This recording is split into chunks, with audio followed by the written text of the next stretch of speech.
مولودية الجزائر هدف، اتحاد العاصمة 0. هدف من أكرم بوراس يمنح للمولودية 3 نقاط، يمنحها لقب البطولة بنسبة كبيرة وكبيرة جدا، لأن مولودية الجزائر بكل بساطة اليوم أصبحت في الريادة بفارق 6 نقاط عن الملاحق المباشر شبيبة القبائل، و7 نقاط عن الملاحق الثاني شباب الوزداد قبل 4 جولات فقط من نهاية الموسم الكروي.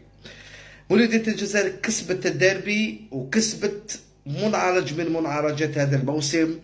من يريد أن يفوز باللقب عليه أن يسير المباريات بذكاء، ليس بالضرورة أن تبدأ وتقدى وتمتع، ولكن عليك أن تفوز بالمباريات بالطريقة التي يجب أن تفوز بها صحة التعبير.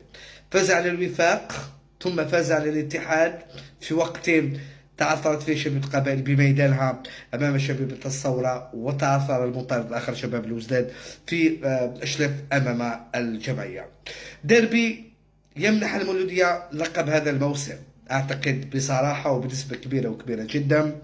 اقتربت المولودية من التتويج، هي الأفضل، هي التي استحقت هذا المشوار. مرت بفترة فراغ، البعض تحدث عن اختيارات المدرب بن يحيى، ولكن عاد التوازن إلى التشكيلة وعادت المولودية لتفوز.